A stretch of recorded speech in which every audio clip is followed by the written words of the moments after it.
Om Swastiastu, dokter. Selamat pagi ataupun selamat siang. Kami dari SGD B10 akan mempresentasikan mengenai student project kami yang berjudul Forensic Pathology Evidence Related to Rape Drugs.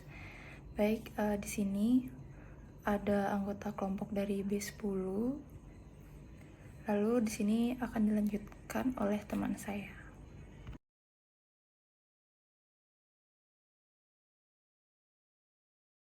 Perkenalkan, nama saya Komang Gibi Cantika Putri dengan nickname terakhir 08.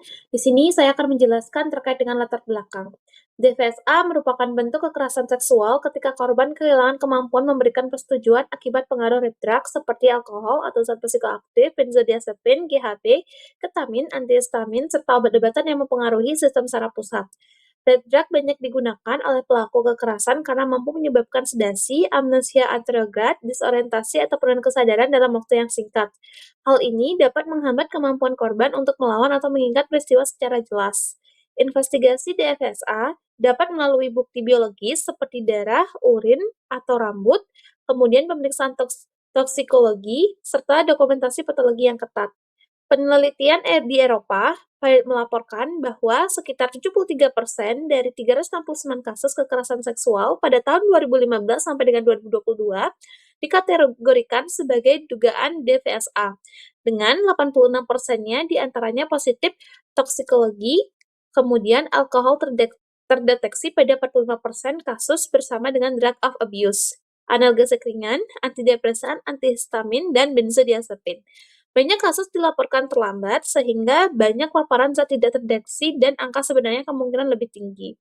Kemajuan teknik seperti LC-MS ataupun MS, deteksi biomarker metabolit GHB, dan peningkatan sensitivitas instrumen telah meningkatkan kemampuan laboratorium mendeteksi paparan DVSA.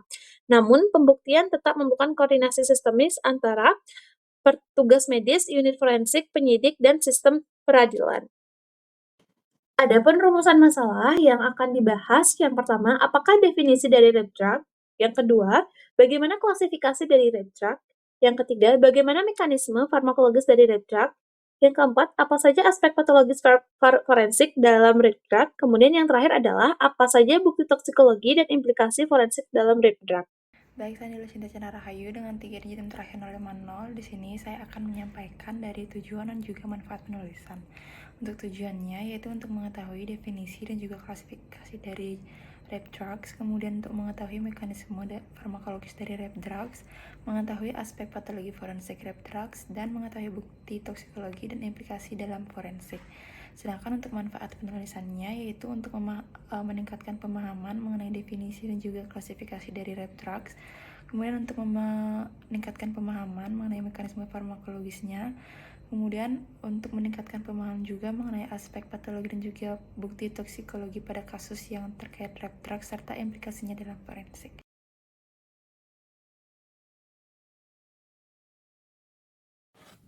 Baik, sebelumnya, perkenalkan saya Kadehani Anissa Fasya dengan 3 digit dan terakhir 092. Pada kali ini, saya izin untuk menjelaskan mengenai definisi dari rape drugs. Rape drugs adalah zat kimia ataupun farmakologis yang digunakan oleh pelaku untuk memfasilitasi kekerasan seksual. Tujuannya menurunkan kesadaran korban, melemahkan kontrol motorik mereka, dan juga menghilangkan kemampuan untuk memberi persetujuan secara sadar. Dampaknya sendiri, korban akan menjadi zat rentan terhadap eksploitasi karena tidak mampu menolak secara sadar.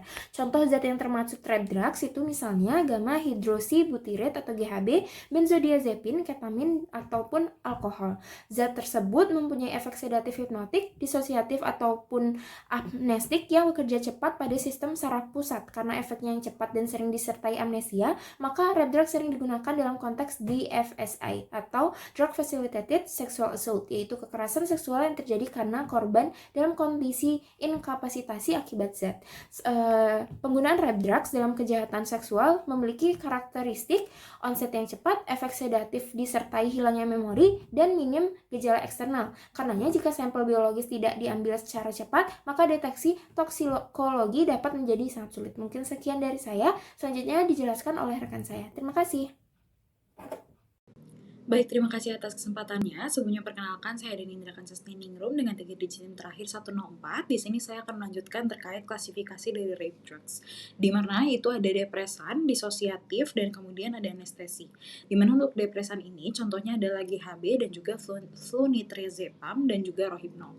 Kemudian dengan ciri-cirinya yaitu adalah sedasinya cepat, amnesia kuat, mudah dicampurkan, dan juga jendela deteksinya yang sempit yaitu kurang lebih 12 sampai 72 jam. Kemudian untuk disosiatif dengan contohnya itu ada ketamin di mana dia bisa memberikan efek disosiasi, halusinasi, hilangnya koordinasi dan juga kontrol tubuh dan juga sering tidak terdeteksi pada panel rutin dan masih bisa terdeteksi pada urin kurang lebih 3 sampai 5 hari. Kemudian ada juga anestesi di mana contohnya ini adalah propofol dan juga fentanyl di mana dia ini bisa berpotensi sedasi dengan sangat kuat. Propofol ini bisa terdeteksi kurang dari 24 jam dan juga sering terkait dari akses medis karena lebih mudah untuk diakses oleh tenaga medis, kemudian dapat meningkat dalam laporan forensik. Baik, mungkin sekian, saya kembalikan ke teman saya. Terima kasih. Baik, izin melanjutkan. Sebelumnya perkenalkan saya Amira Deswita Resliana dengan 3 digit NIM terakhir 120. Di sini saya akan menjelaskan mengenai mekanisme farmakologi dari rape drugs. Jadi secara umum, rape drugs ini merupakan obat-obatan yang digunakan untuk melemahkan atau membuat korban tidak berdaya. Jadi obat-obatan ini bekerja sebagai depresan sistem saraf pusat sehingga menyebabkan sedasi, hilangnya ingatan, dan melemahnya kontrol motorik. Mekanisme ini membuat korban tidak mampu melawan dan tidak dapat mengingat kejadian yang dialami. Kelompok obat yang paling sering digunakan adalah benzodiazepin seperti midazolam atau flunitrazepam. Obat ini meningkatkan aktivitas GABA A sehingga menimbulkan sedasi dan amnesia, dan apabila dicampur dengan alkohol itu bisa menekan pusat pernafasan sehingga berbahaya. Obat lain adalah GHB yang bekerja pada reseptor GHB dan sistem GABA yang memberikan efek euforia, sedasi, dan pada dosis tinggi dapat menyebabkan koma atau henti napas. Ketamin juga sering digunakan karena efek disosiatifnya melalui blokade reseptor NMDA sehingga korban terpisah dari persepsi lingkungan dan kehilangan kemampuan motorik. Pada level yang lebih ekstrim, beberapa anestesi umum seperti propofol, fentanyl, dan juga rocuronium itu bisa menyebabkan hipnosis total, analgesia kuat, bahkan kelumpuhan otot dengan risiko depresi napas yang sangat tinggi. Selain itu, alkohol adalah rape drugs yang paling mudah ditemukan. Alkohol menurunkan kognisi dan refleks perlawanan serta memperkuat efek depresan obat lain. Dari aspek forensik, tantangannya adalah sebagian besar zat yang ada pada obat yang sudah saya sebutkan tadi cepat dimetabolisme dan hilang dari tubuh, sehingga sampel darah, urin, ataupun rambut harus diambil sedini mungkin, dan metode analisis untuk mendeteksi rape drug salah satunya adalah LC-MS. Sekian dari saya, terima kasih. Baik, perkenalkan saya Gusti Ayu Putri Jenendra Suari dengan 3 digit NIM akhir 130. Selanjutnya yaitu pemeriksaan eksternal. Pemeriksaan eksternal adalah pemeriksaan menyeluruh terhadap permukaan tubuh korban mulai dari kepala hingga kaki tanpa membuka rongga tubuh yang bertujuan mendokumentasikan tanda-tanda kekerasan dan bukti yang dapat dikumpulkan tanpa prosedur invasif. Selain inspeksi visual, pemeriksaan eksternal mencakup pengumpulan bukti non-invasif yang kritis seperti pengambilan swab dari kulit permukaan seperti leher, payudara, dan paha, swab genital luar, pengumpulan serat atau noda pada pakaian, pengikisan atau garupan di bawah kuku, serta pengambilan rambut untuk analisis DNA atau toksikologi. Dalam kasus DFSA atau Drug Facilitated Sexual Assault, pemeriksaan eksternal menjadi sangat penting meskipun seringkali tanda kekerasan fisik itu minimal atau tidak ada karena korban bisa tidak mampu melawan akibat sedasi atau alkohol. Baik, saya izin melanjutkan mengenai pemeriksaan internal. Sebelumnya, perkenalkan nama saya Nyoman Kantika Malini dengan 3 digit NIM terakhir 180. Pemeriksaan internal atau otopsi internal merupakan prosedur forensik yang melibatkan pembukaan rongga kepala, dada, dan perut untuk menilai organ secara makroskopis guna mengidentifikasi pendarahan, kerusakan organ, trombosis, infark, atau lesi lain yang tidak tampak pada pemeriksaan luar. Dokumentasi dilakukan melalui deskripsi temuan, foto makroskopis berskala, dan pengambilan sampel untuk analisis histopatologi, toksikologi, mikrobiologi, dan biokimia. Di Indonesia, pelaksanaan otopsi menghadapi tantangan seperti penolakan keluarga dan menurunnya angka otopsi. Seiring kemajuan teknologi, otopsi virtual mulai digunakan sebagai pelengkap namun belum dapat menggantikan kebutuhan sampel histopatologi sehingga pendekatan hibrida tetap diperlukan. Perkenalkan, nama saya Imadi Prativya Sumedang dengan 3 digit yang terakhir 201. Di sini saya akan menjelaskan mengenai pengambilan sampel biologis. Dalam kasus dugaan pelecehan seksual terkait dengan obat atau DFSA, pengambilan sampel harus diprioritaskan pada darah, urin, dan rambut, serta tambahan air liur, isi lambung, atau sampel minuman jika tersedia. Pengumpulan harus dilakukan secepat mungkin karena banyak obat dari DFSA cepat hilang dari tubuh, sehingga sampel perlu segera dikirim ke laboratorium forensik yang menggunakan analisis GC/LC dan MS/MS serta disimpan dalam rantai pengendalian dan juga kondisi yang dingin. Jika korban datang terlambat, sampel rambut serta penyimpanan pakaian atau perlengkapan tidur menjadi sangat penting, di mana protokol forensik menekankan dokumentasi menyeluruh, persetujuan yang terinformasi, serta penyimpanan bukti yang terstandar, dengan penjelasan bahwa tes imunologi dari rumah sakit sering tidak sensitif terhadap banyak agen dari DFSA. Sekian penjelasan dari saya, terima kasih. Baik, sebelumnya perkenalkan saya Maxwell dengan 3 digit NIM akhir 152, dan di sini saya akan menjelaskan selanjutnya mengenai bukti toksikologi dalam rape drugs, di mana bukti toksikologi ini diperoleh melalui sejumlah alur yang dimulai dari pengambilan dan persiapan sampel biologis, yaitu darah atau urin, lalu dilanjutkan dengan tes screening untuk mendeteksi keberadaan zat-zat terlarang, dan lalu diakhiri dengan konfirmasi menggunakan metode analitik yang sensitif seperti gas kromatografi mass spectrometry atau GCMS, atau liquid chromatography tandem mass spectrometry atau LC-MS. Nah, ini dua metode ini bisa bersifat sensitif untuk mendeteksi berbagai jenis rape drug seperti flunitrazepam, ketamin, dan alkohol. Nah, lalu untuk mendeteksi hal tersebut, ada beberapa hal yang perlu diperhatikan, yaitu pertama unsur waktu. Karena beberapa rape drugs itu punya waktu paruh yang pendek dan cepat di metabolisme. Jadi pengambilan sampelnya idealnya dilakukan dalam kurun waktu sebelum 72 jam setelah kejadian untuk mendapatkan bukti yang valid. Nah, selain itu, aspek penting lainnya adalah pemilihan metode yang digunakan. Untuk LC-MS ini dikenal memiliki sensitivitas yang lebih tinggi sehingga mampu mendeteksi konsentrasi yang lebih rendah dari zat psikoaktif yang digunakan sebagai rape drugs. Baik, saya ingin melanjutkan presentasi terkait dengan implikasi dari rape drugs ini ke sisi atau ke bidang forensik. Sebelumnya perkenalkan, nama saya Agung Baramadina dan Pakistan dengan digit NIM terakhir 026.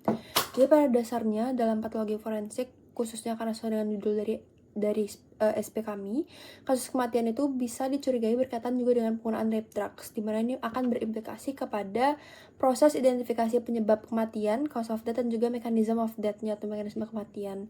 Di mana rape of drugs ini berperan penting juga sebagai salah satu bukti forensik, terutama yang akan dianalisis di bidang toksikologi pada kasus-kasus kematian yang tergolong tidak wajar ataupun yang undetermined. Dan pada dasarnya rape drugs itu dapat berperan sebagai faktor langsung ataupun faktor tidak langsung yang berkontribusi terhadap kematian seseorang. Dan pada dasarnya beberapa jenis rape drugs itu juga dipercaya dapat menekan sistem saraf pusat, menurunkan kesadaran, dan juga menginduksi kondisi yang berpotensi fatal. Misalnya salah satu yang paling sering ialah depresi napas. Kemudian, terkait kasus-kasus kematian yang dicurigai berkaitan dengan penggunaan atau adanya peran dari rape drugs, itu pastinya akan diambil sampel ataupun spesimen biologisnya dari jenazahnya, seperti misalnya darah, semen, saliva, urin, dan juga sekret, serta vagina, dan akan dilakukan pengujian atau analisis, seperti misalnya dengan GCMS, HPLC, FTIR, dan juga NMR. Sehingga nanti hasilnya juga akan digunakan untuk mengidentifikasi, diukur kadar zatnya yang terkandung, dan juga pada rape drugsnya, sehingga apakah itu berpotensi dijadikan bukti forensik atau tidak. Dan kemudian temuan-temuan hasil uji toksikologi ini akan disintesis dengan temuan-temuan mikroskopis dalam patologi forensik, sehingga nanti akan menghasilkan interpretasi yang komprehensif tentang peran rape drugs terhadap kasus kematian.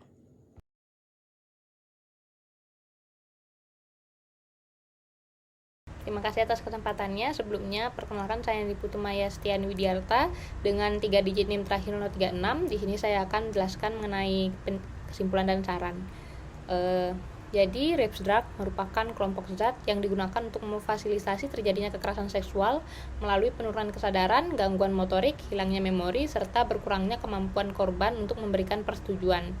Obat-obat yang paling sering terlibat meliputi alkohol, benzodiazepin, GHB, ketamin, serta beberapa agen anestesik seperti propofol dan fentanyl.